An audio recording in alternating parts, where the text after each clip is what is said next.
안녕하세요. 저는 광교에 살고 있는 30대 중반인 여성입니다. 저는 요 몇 년 세상을 마음 편히 산다는 게 쉽지 않다는 걸 느끼면서 지냈어요. 그리고 이 세상에 믿을 사람이 거의 없다는 것도 알게 됐죠. 세상을 부정적으로 보며 살고 싶진 않지만 제가 겪은 요 몇 년의 삶을 보면 어쩔 수 없이 삐뚤어진 시선으로 세상을 보게 되는 것 같습니다. 이런 저를 변화시키려면 제가 겪은 일을 잊어야 할 것 같아요.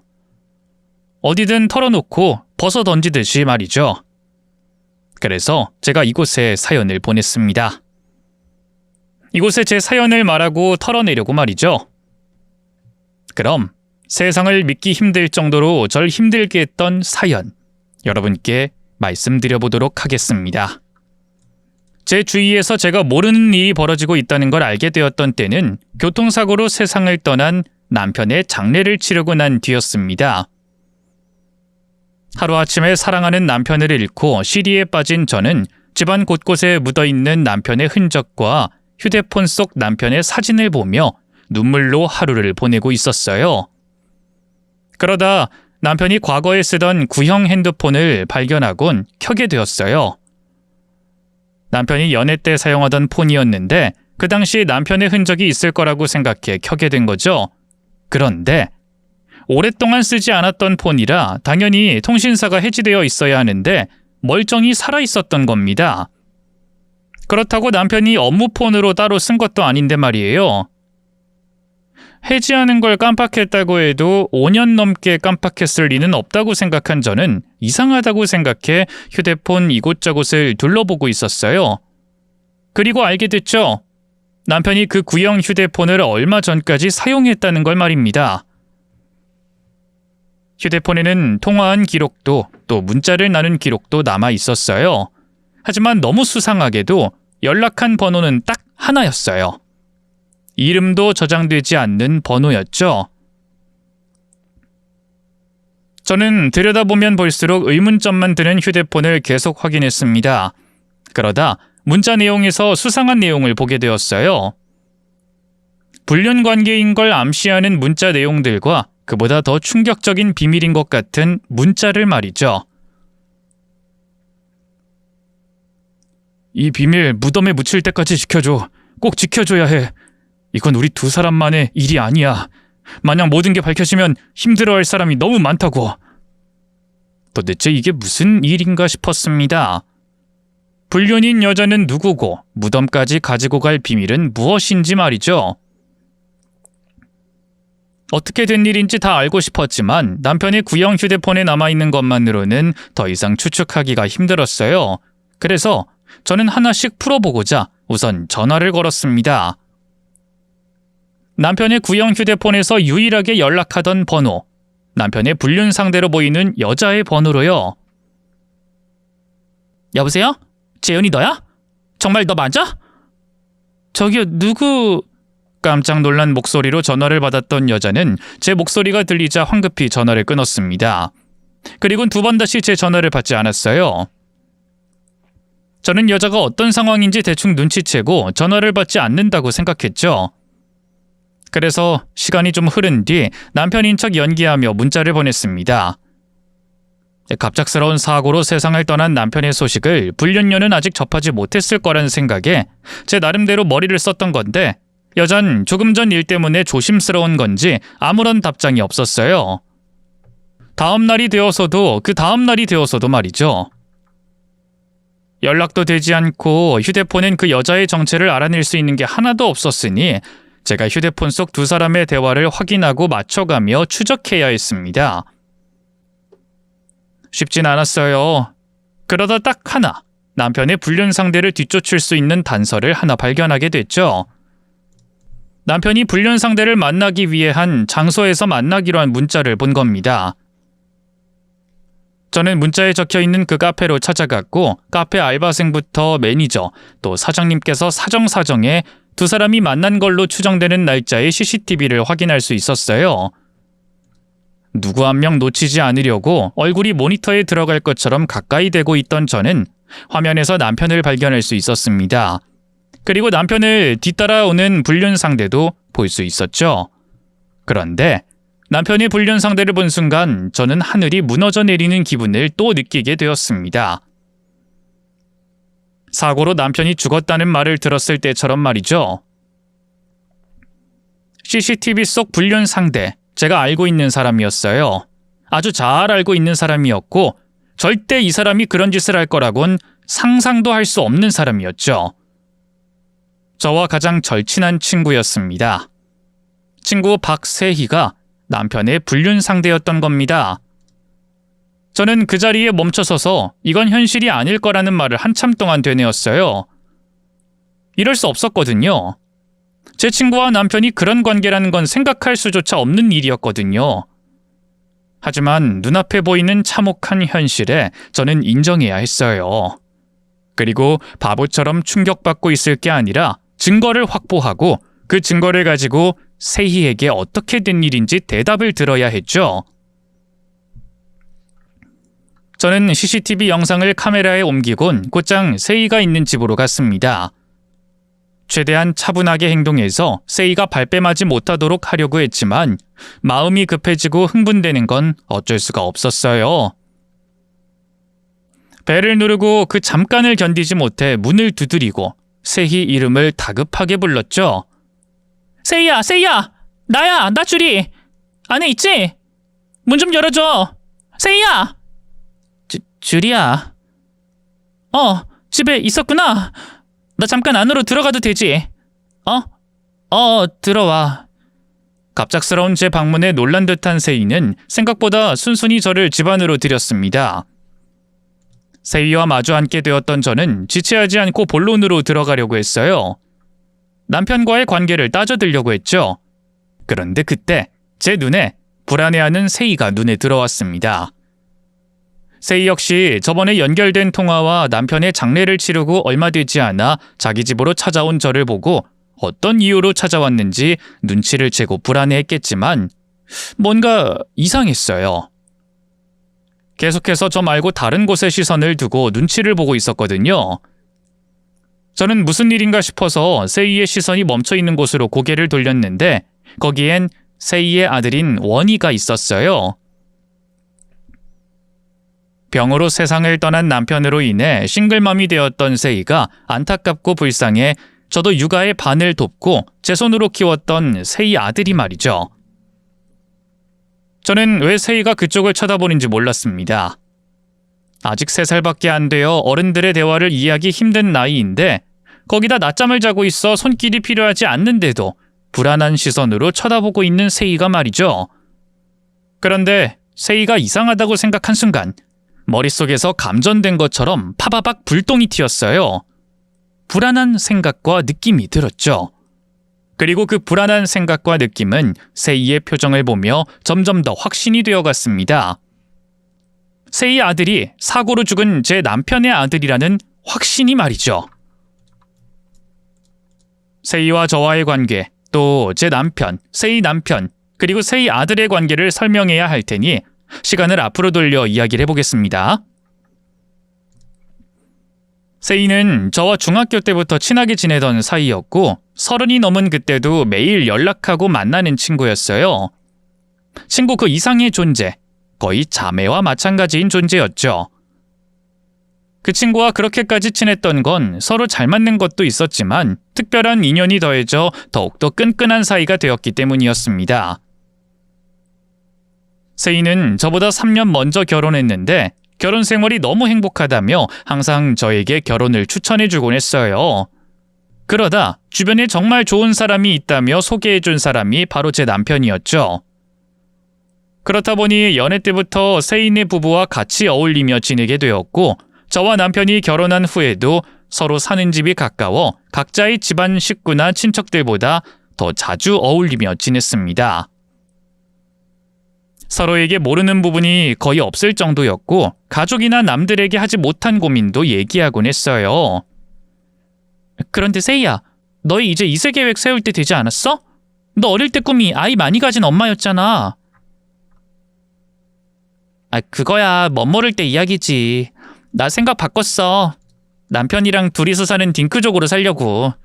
주변에 애 낳은 집들 보면 나는 감당을 못할 것 같더라고. 그리고 애야 어떻게든 키운다고 해도 자유가 없어지는 건 더 못 참겠고. 난 지금처럼 자유롭게 여행 가고 싶을 때 가고 놀고 싶을 때 노는 삶이 좋아. 그나저나 너야말로 이제 슬슬 계획 세워야지. 우린 낳긴 낳을 건데 아직 한참 남았어. 아직 조금은 더 신혼생활 보내고 싶고 또 상황이 아직 안 따라주거든.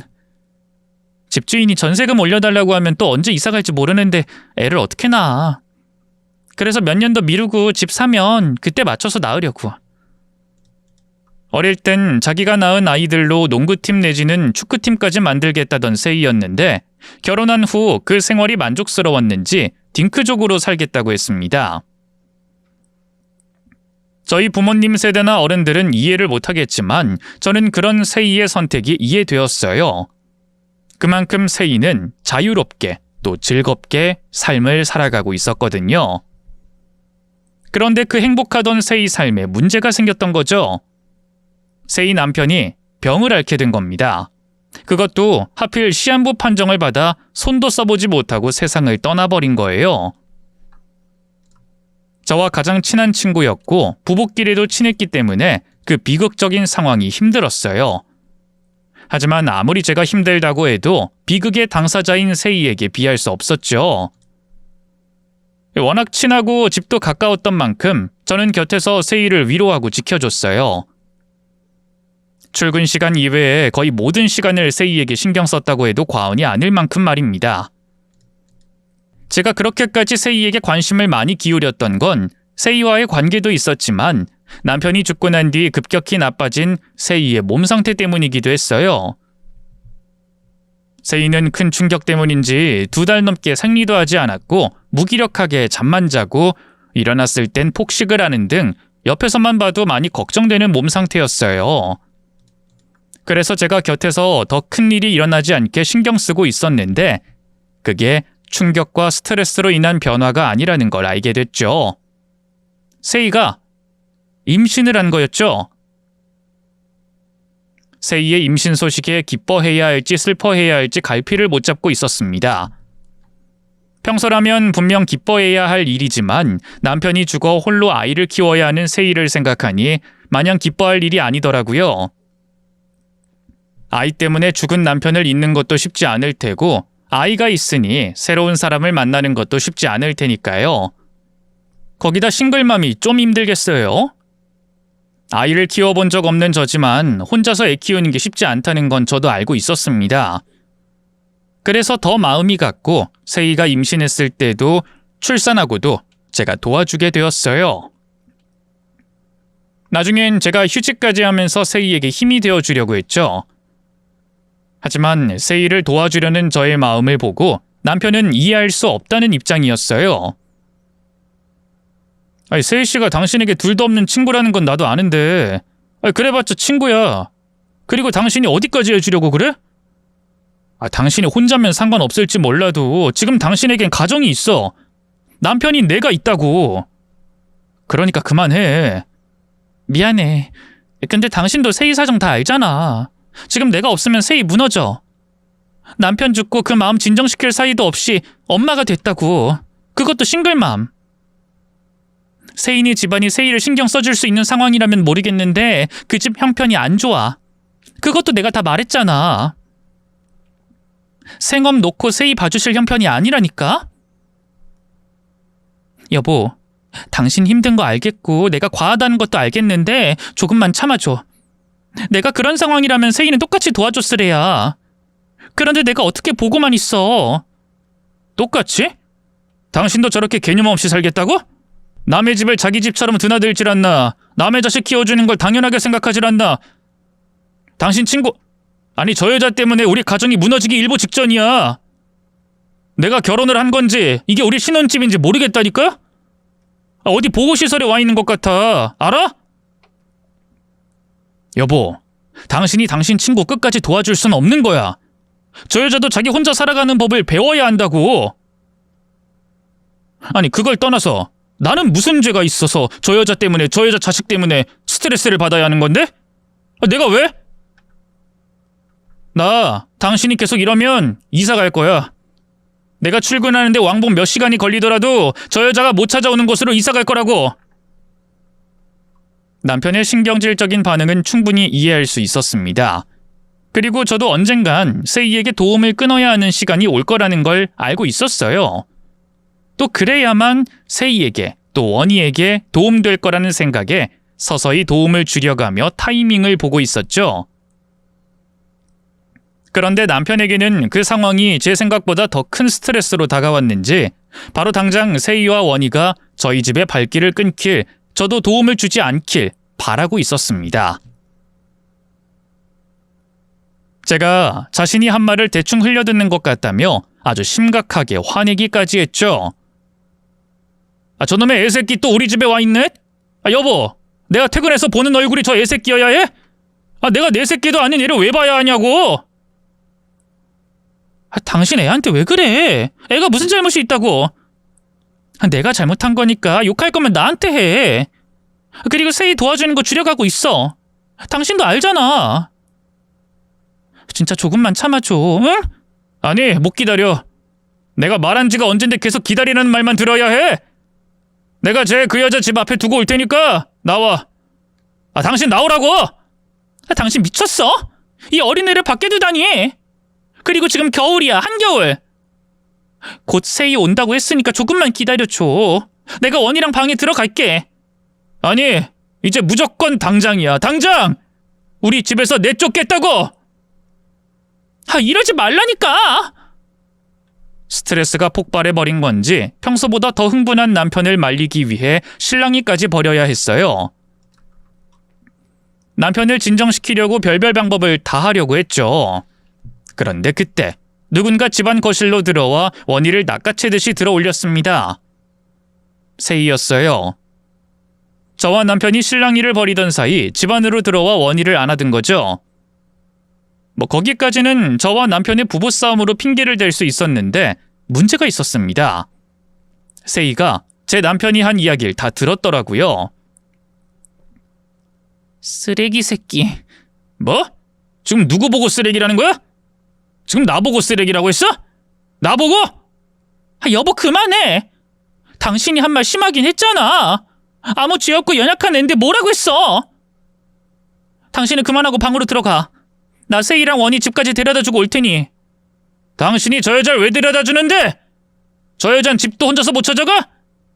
저 여자 보고 혼자서 집까지 가라고 그래. 당신이 있어야 할 곳은 여기고 신경 써야 하는 사람은 나야.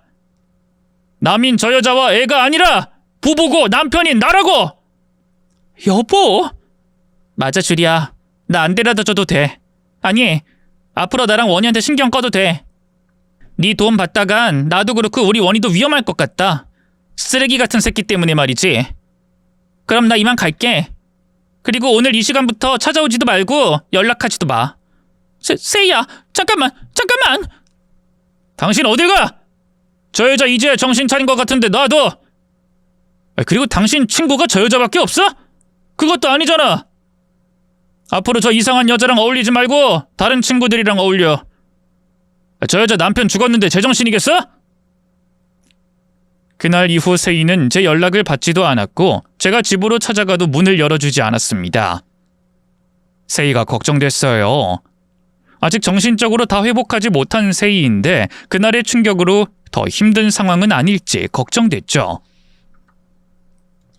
제가 미안하고 불안해 속이 터질 지경이었어요. 이전보다 더 많은 신경이 세이와 원희에게 쏠려 있었죠. 그러다 늦은 저녁 걸려온 한 통의 전화로 인해 세이 일도 뒷전이 되었어요. 남편이 교통사고로 사망했다는 전화를 받고서 말이죠. 그렇게 남편을 떠나보내고 시리에 빠져있던 제가 휴대폰을 발견했고 수상한 문자 내용을 발견하면서 그 자리에 있었던 겁니다. 그리고 제가 찾아와 불안해하는 세이와 원희에게 머물러 있는 시선을 보며 확신이 들었던 거예요. 아이에게서 천천히 눈을 떼어 다시 친구에게 눈길을 돌린 저는 단도직입적으로 물어봤습니다. 바람은 이미 확실했으니 물어볼 필요가 없었어요. 아이의 정체에 대해서 물어봤죠. 맞지? 내가 생각하고 있는 거. 원희 말이야. 원희, 그 사람 아들인 거 맞는 거지? 그 사람 아들이 무슨 말이야? 우리 그이? 그렇지. 당연히 우리 원희는. 야, 박세희! 너 지금 내가 무슨 말 하는지 알아듣잖아. 남편 죽은 지 얼마 안 된 내가 너한테 왜 왔는지 알잖아. 근데 계속 모른 척 할래? 원희 내 남편 아들 맞지? 주리야. 그게 무슨 말이야? 우리 원희가 왜 네 남편 아들이야? 그게 말이 되는 소리니? 너랑 내 남편이 나눈 문자 내가 다 봤어. 그건 너도 알지 않아? 내가 건 전화도 받았잖아. 세희야, 문자는 무슨 말이야? 어디 보여줘봐. 내가 네 재현 씨랑 무슨 문자를 했는데. 아니, 내가 보여줄게. 자, 봐. 여기 네 남편이랑 나눈 대화의 전부야. 너랑 연락 안 될 때나 아니면 우리 다 같이 만날 때 문자 보낸 게 전부라니까? 마지막으로 나눈 문자도 우리 남편 장례 찾아와주고 도와준 거 고맙다는 문자야. 이게 뭐 무슨 문제 있어? 그 휴대폰 말고 다른 휴대폰이 또 있잖아. 내 남편이랑 바람 피울 때만 쓰는 휴대폰. 너 지금 내가 증거도 없이 막무가내로 널 의심하는 것 같니? 아니야. 나 너희 둘이 같이 있는 장면도 눈으로 보고 동영상으로 찍어왔어. 자, 이거. 여기 너 맞지? 옆에 내 남편 맞고. 너 이걸 어떻게... 너희 둘이 나눈 문자 중에 만날 장소가 있길래 찾아가서 CCTV 좀 확인하자고 사정해서 보게 됐어. 이래도 아니라고 잡아댈래? 이 나쁜 년아? 주리야, 그러니까 이게 어떻게 된 거냐면 그날 내가 거기서 재현 씨를 봤던 건 맞는데 내가 우연히 거길 갔다가 본 거지 문자로 연락하고 만난 건. 야!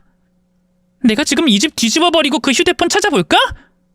니년 눈앞에 그 휴대폰 가져다 대면 그때 인정할래?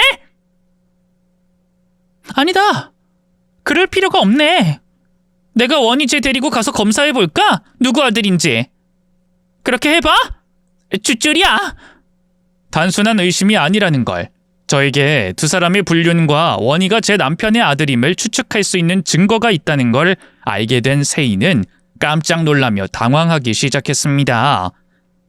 하지만 그것도 잠시였고 마음을 고른 듯한 세희는 모든 걸 인정하기 시작했어요. 그리고 당황하던 모습과 달리 돌변해 저에게 따지기 시작했죠. 너 미친 거 아니니? 다른 사람도 아니고 내 남편을... 그리고 어떻게 애를 가질 생각을 해? 뭘 어쩌겠다고 애를 낳아? 너 진짜 나쁜 년이야. 이 세상에서 가장 나쁜 년이 너라고. 친구인 가면을 쓰고 널 돕겠다고 애쓰는 내게.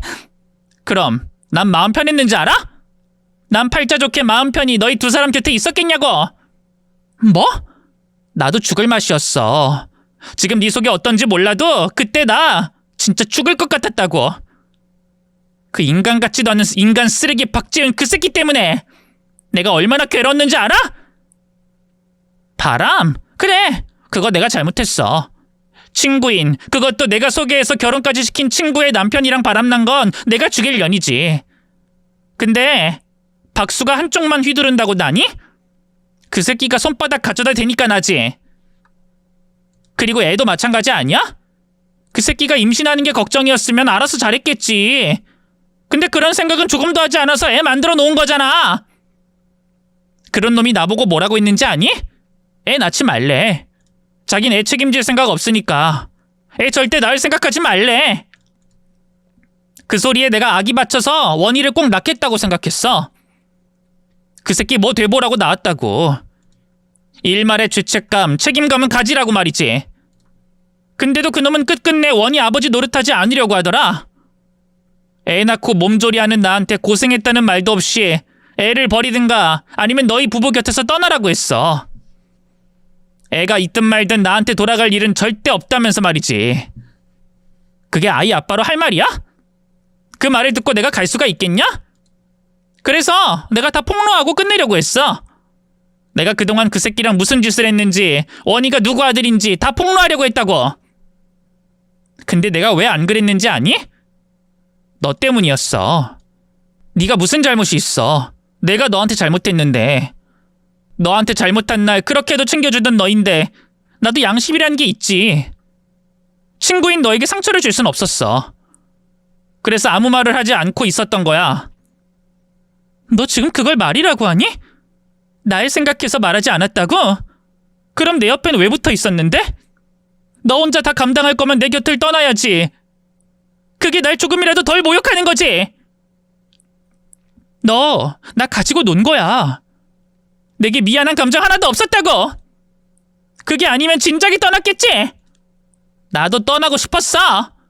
다만 박재윤 그 인간이 최소한의 아버지 노릇은 하길 바래서 너희 두 사람 곁에 있었던 거야. 아니, 못 떠났던 거야. 그 새끼가 원희 키우는데 드는 양육비 조금만 준다고 했으면 나 떠났어. 근데 끝까지 말 안 하잖아. 지 아들이든 아니든 상관없다는 그 태도도 변하지 않잖아. 그래서 그 새끼 불안하라고 빨리 양육비 부담하겠다는 말 들으려고 너희 부부 곁에 붙어 있었던 거야. 그러다 그 미친놈이 지 새끼인데도 불구하고 가져다 버리라고 하는 걸 듣고 구제불능이다 생각해서 너랑 연락을 끊은 거고, 그 새끼랑도 아예 끝낸 거지. 야, 끝낸 거 아니잖아. 문자 내역 보니까 그날 이후에도 계속 연락했잖아. 그건 그 새끼가 먼저 연락했어. 그 새끼 내가 막상 사라지니까 불안했나 봐. 내가 무슨 짓을 할까봐 걱정돼서 그런 건지 아니면 없던 부정이 생겨서 원희가 걱정된 건진 모르겠는데 먼저 연락해 오더라고. 그전까진 절대 말하지 않을 것 같았던 양육비에 대해서도 말을 먼저 꺼냈고. 그렇다고 우리 두 사람 사이가 예전처럼 좋아진 건 아니었지만 우리 두 사람 사이의 일은 마무리 짓던 중이었어. 깨끗하게. 그런 상황에서 갑자기 그 새끼가 사고를 당한 거고. 제 남편과 바람난 친구의 이야기를 들으며 전 그 모든 게 자기 변명밖에 없는 개소리라고 생각이 들었습니다. 그년에게 제가 진정으로 친구였다면 애초에 친구 남편과 바람이 나지 않았겠죠. 그리고 친구인 저를 생각해 폭로를 안 했던 게 아니고 모든 사실을 알게 된 제가 얼마나 난리일지 그게 무서워서 말을 안 했다고 생각했어요. 꼭 저뿐만이 아니라 사람들에게 받을 손가락질도 겁이 났겠죠. 가장 친한 친구의 남편과 바람 피우고 그 사이에서 낳은 아이를 저에게 맡기기까지 했으니까요.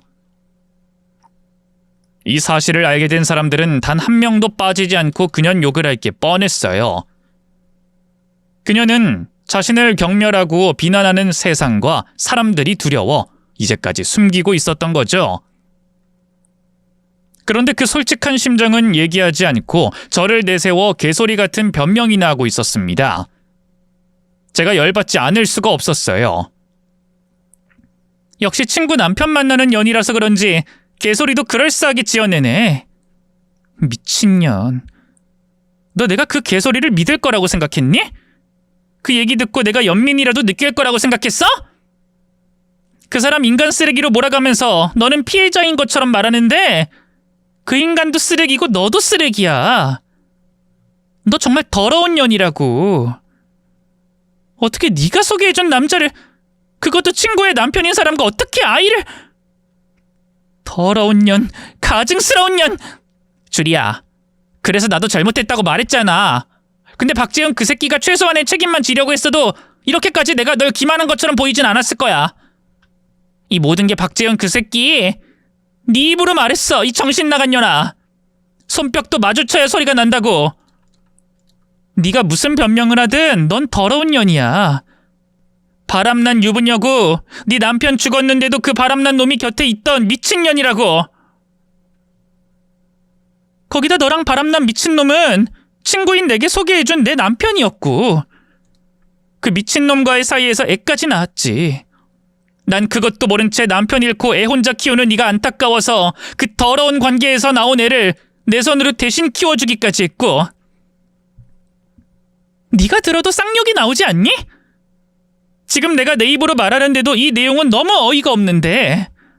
어이가 없으면 뭐. 그래서 뭐 어떡할 건데? 날 고소할 거니? 뭘로 고소할 건데? 네 남편이랑 바람 피운 걸로? 박재현 그 새끼 죽고 없는데? 아니, 고소 못하지. 네 말대로 그 미친놈은 이 세상 사람이 아니니까. 대신 네가 죽는 게 사는 것보다 낫겠다는 생각이 들 정도로 괴롭혀야지. 어디 밖에 돌아다닐 때마다, 가족 친구들 만날 때마다 더러운 년이라는 시선 받고 살아봐. 그게 죽는 것보다 덜 괴로운 건가 보자고.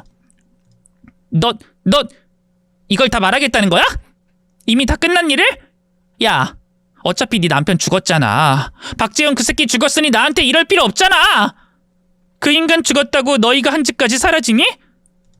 네가 친구로서 몹쓸 짓한 게 사라져? 너 내 앞에선 그렇게 당당하더니 내가 사람들에게 알린다고 하니까 겁먹은 모습이다? 보기 좋네. 어디 사람들이 알고 나선 얼마나 더 겁먹을지 좀 보자. 야, 주리야, 잠깐만! 세이 말대로 남편이 죽었는데 제가 할 수 있는 게 뭐가 있겠어요. 아니, 남편 놈이 살아있어도 제가 할 수 있는 건 없죠. 우리나라에서 간통죄가 사라진 지가 언젠데 말이에요.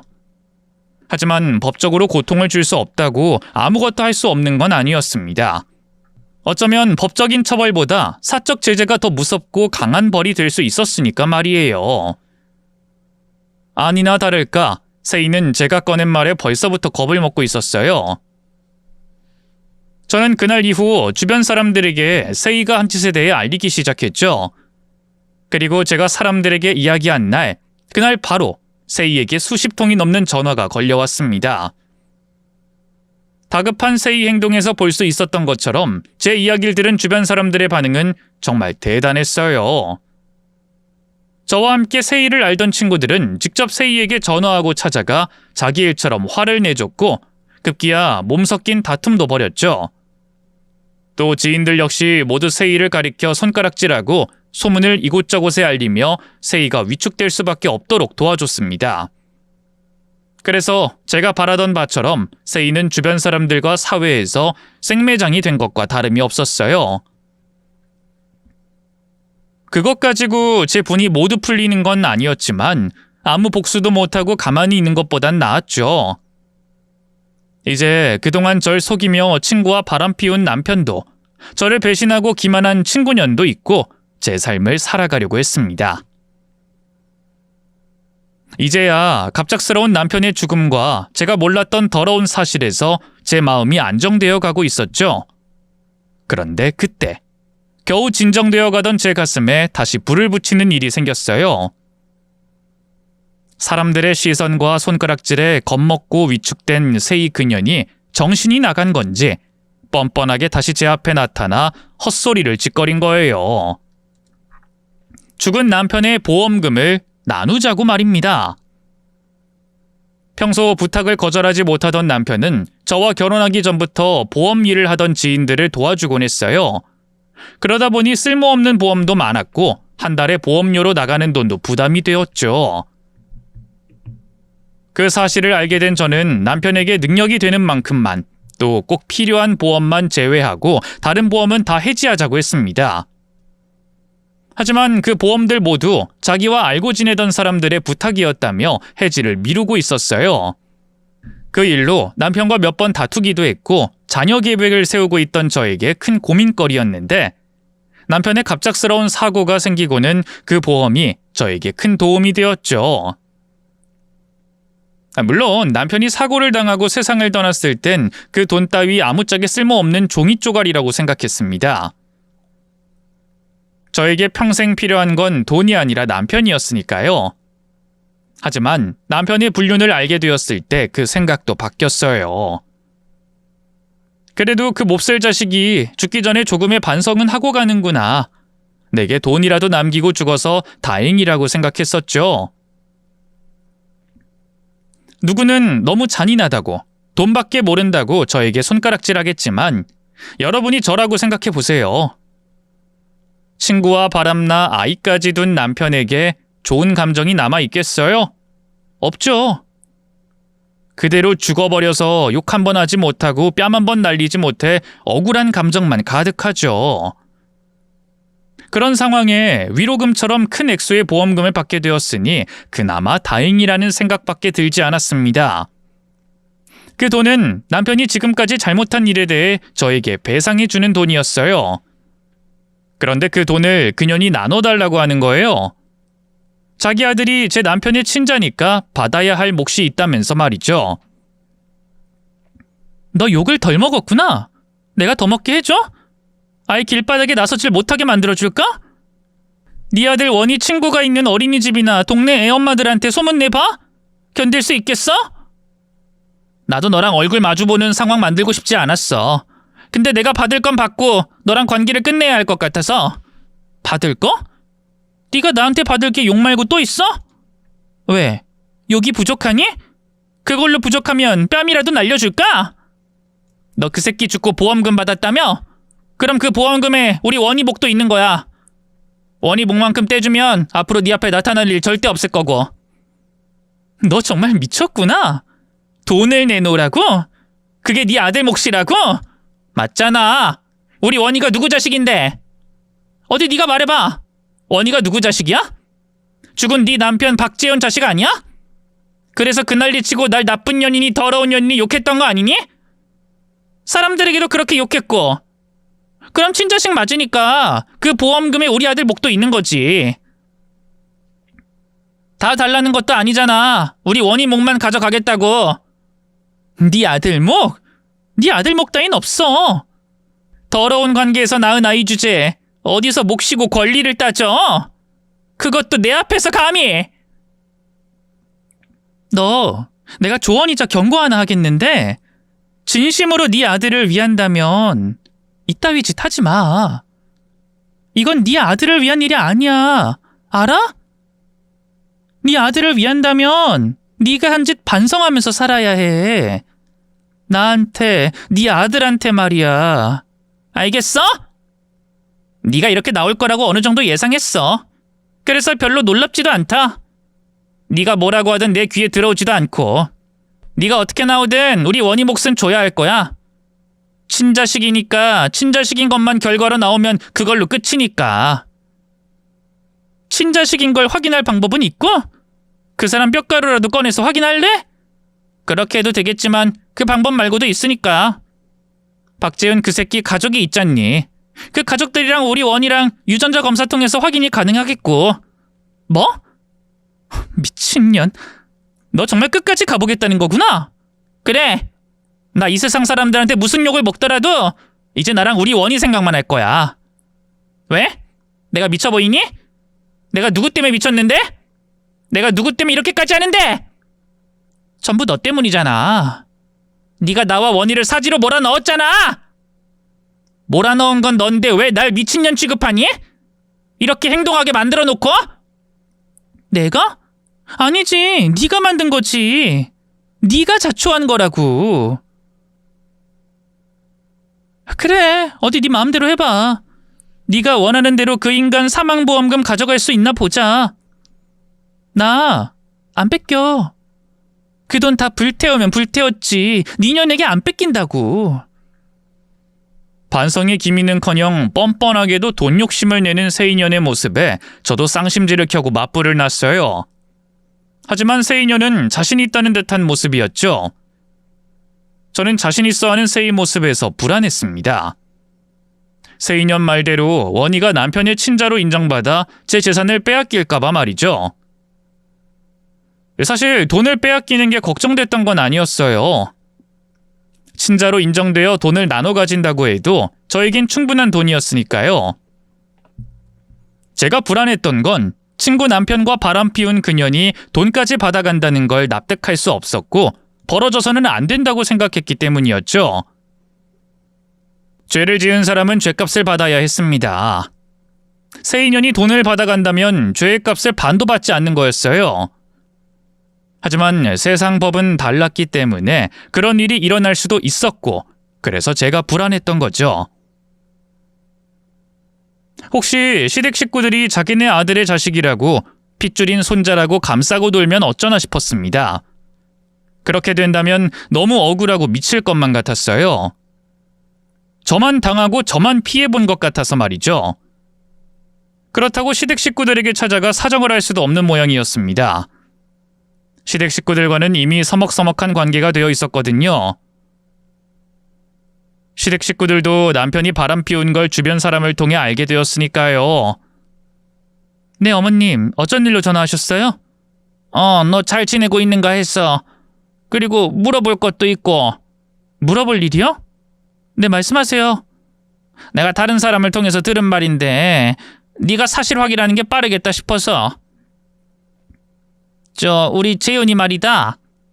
우리 재윤이한테 혹시 다른 여자가 있었니? 아니지. 그런 일 없었지? 그런 얘긴 어디서 들으셨어요? 아니, 어쩌다 보니, 아니, 그런데 사실이니? 정말 우리 재윤이가 너랑 사는 중에 다른 여자를... 네, 저도 그 사람 장례 다 치르고 나서 알게 됐어요. 그 사람이 바람 피웠다는 걸요. 어머머, 우리 재윤이가 그럴 아이가 아닌데... 주리야, 확인 다 해본 거야? 혹시 착각한 거 아니니? 왜 그 오해할 수 있잖아. 해명할 재윤이가 없으니까 네가 그런 쪽으로 계속 생각하면 뭐든 그렇게 보일 수밖에. 어머님, 죄송해요. 확인까지 다 한 거야? 정말? 아우, 재윤아, 너 도대체 왜 그랬니? 네가 그런 애가 아닌데 너 도대체 왜 그런 짓을...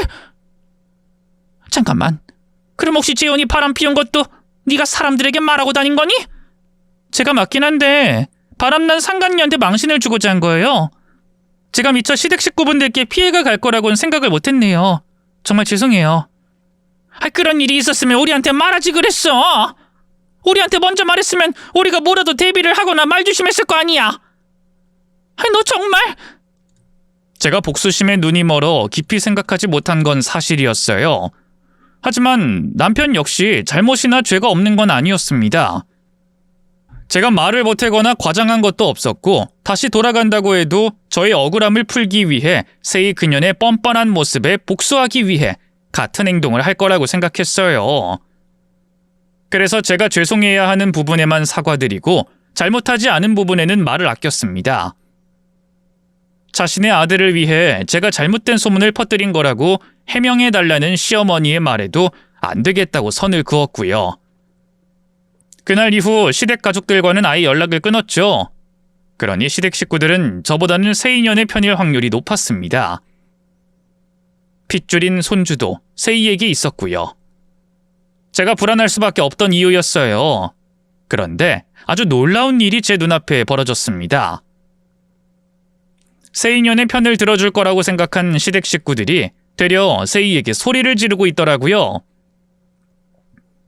과거 제가 한 행동을 이해해 주십사, 세이 그년이 똑바로 죗값을 받게 도와주십사 부탁드리러 찾아간 시댁에서 말이죠.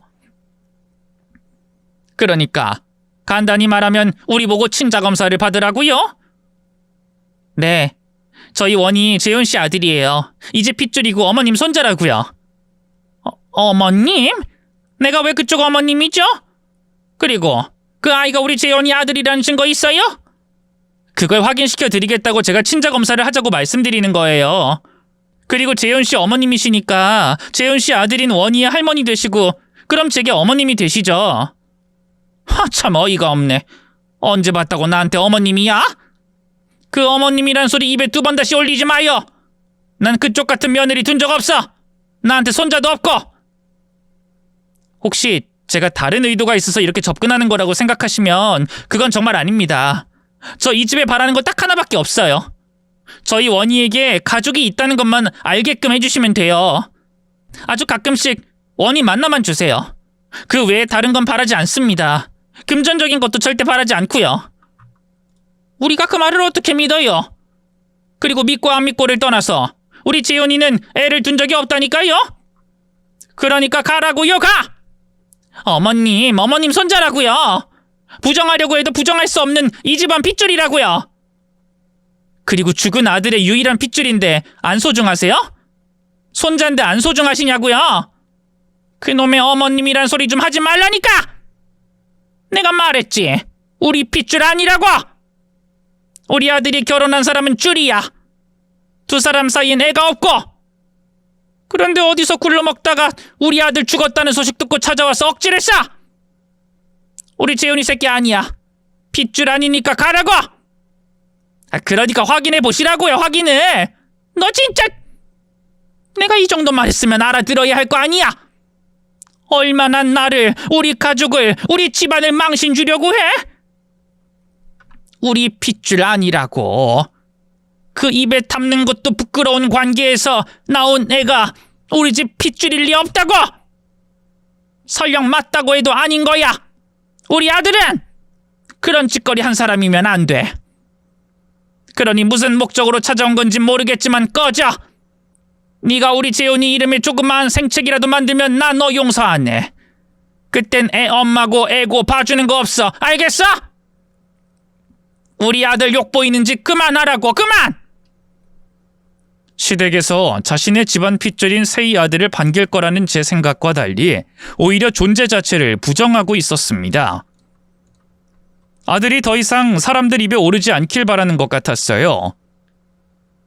안 그래도 아들이 죽고서 터져나온 이야기로 인해 많이 힘들어하는 중인데 이럴 때 불륜관계에서 낳은 아이가 있다고 하면 더 오랫동안 사람들의 입과 입을 통해 이야기가 나올 테니 말이죠. 그래서 세희 그년과 손주에게 부정적이었습니다. 그 차가운 시댁 식구들 모습에 화가 난 세희 그녀는 난리를 쳤고 그로 인해 시댁 가족들과의 관계는 더더욱 나빠졌어요. 저에게는 천만다행이었죠. 한숨을 넘겼는데 그러고 나니 다시 열이 받더라고요. 잘못은 그년이 처음부터 끝까지 다 했는데 또 내가 그년 때문에 불안해했다니까 또다시 분하고 화나는 겁니다. 그래서 복수를 하기로 했어요. 그때까지 찾지 않았던 세희의 전남편 집안으로 찾아가 지금까지 있었던 일에 대해서 모두 다 말한 거죠. 제 얘기를 들은 세희의 전 시부모님은 그 즉시 세희가 살던 집으로 찾아갔어요. 저는 앞으로 벌어질 일을 기대하며 뒤따라갔고요. 제 예상처럼 아주 재밌는 일이 벌어졌죠. 어머님? 저희 집엔 어쩐 일로... 어머님 왜 이러세요? 왜 머리를 잡으세요? 미친 것. 네가 그러고도 인간이야? 네가 인간이냐고? 우리 아들이 병에 죽어가고 있는 동안 딴 놈 만나서 바람을 피워? 네가 그러고도 우리 아들 빈소를 지켜? 감히 눈물을 흘려? 야 이년아, 우리 아들 너 때문에 죽은 거야. 네가 내 아들 죽길 바라며 딴 놈 만나고 있으니 그렇게 된 거라고. 죽일년, 이 벼락 맞아 죽을년. 어머님 오해하시는 거예요. 누가 바람을 피워요? 바람 피웠으면 제가 이러고 혼자 살겠어요? 어디서 감히 거짓말을 해? 내가 다 듣고 왔어.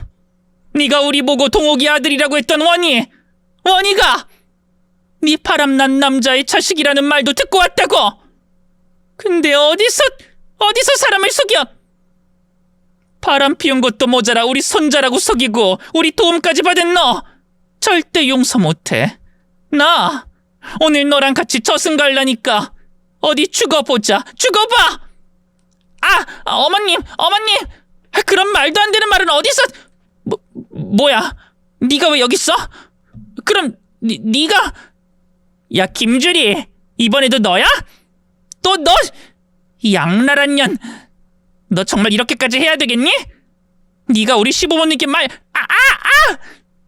세희는 현관에 서서 자기가 당하고 있는 모습을 흐뭇하게 쳐다보고 있는 저를 발견하곤 악을 쓰며 소리를 질렀어요. 하지만 몇 마디 하지 못한 채 비명을 질러야 했죠. 세희의 전 시부모님께서 세희를 가만히 두질 않으셨거든요. 저는 그 재미있는 광경을 한참 동안 서서 지켜봤습니다. 절 원망하는 세희의 눈빛도 즐기면서 말이죠. 세희는 전 시부모님에게 당하는 것보다 멀리서 지켜보고 있는 저를 보곤 더 이를 갈았어요. 약 올라 곧 죽을 것 같은 모습이었죠. 그런데 약 오르고 분이 넘치면 뭐 하겠어요? 집값게 뭘 할 수 있다고. 그래서 저를 더 원망하고 더 약 올라 했으면 좋겠다는 마음으로 세희의 전 시부모님의 폭행이 끝날 때까지 그 자리를 지켰습니다. 상황이 종료된 이후에는 지쳐 쓰러져 있는 세희에게 경고를 했고요. 너 한 번만 더 헛소리하거나 이상한 짓 하잖아? 그럼 나 또 네가 이런 일 겪게 만들 거야. 아니다. 그땐 죄 없는 네 아들 원희도 당할 수 있어. 요즘 애엄마들 엄청 유난이라고 하잖아. 그런데 너같이 더러운 년이 같은 어린이집, 같은 유치원, 같은 학교 다닌다고 하면 가만히 있겠니? 요즘 왕따 문제 점점 심각해진다고 하는데 말이야. 그러니까 이상한 선택하지 말고 조용히 살아. 내가 저번에 말했지? 너 때문에 고통받는 나, 그리고 원희에게 잘못 비는 삶을 살라고. 너 그렇게 살아야 두 번 다시 이런 꼴 안 당해. 원희도 그렇고. 이 모든 게 네가 그 인간이랑 불륜관계를 선택해서 생긴 일이라는 거 기억해. 알겠지? 주리 너 정말... 세이 그녀는 여전히 반성하지 않는 모습이었지만 애초에 반성 따윈 바라지도 않았기에 대답을 듣지 않고 저는 집으로 돌아갔어요. 마음속 반은 속 시원해하며 또 반은 또 박세희 그년이 이상한 행동을 하지 않을까 걱정하며 지냈죠. 그런데 1년이 지난 지금까지 별일 없는 걸 보면 제가 한 말을 이해한 것 같아 그만 마음을 놓으려고 합니다. 또 그동안 악령처럼 쫓아다녔던 오늘 이 사연도 이곳에 소개하며 완전히 떠나보내고 싶네요. 이제 저도 과거의 일에서 벗어나 제 삶을 살고 싶어요. 그게 잘 될진 모르겠지만 노력해봐야겠죠. 그럼 사연을 끝까지 읽어주신 여러분께 감사하다는 인사를 올리고 이만 글을 마치겠습니다. 다들 감사드리고 안녕히 계세요.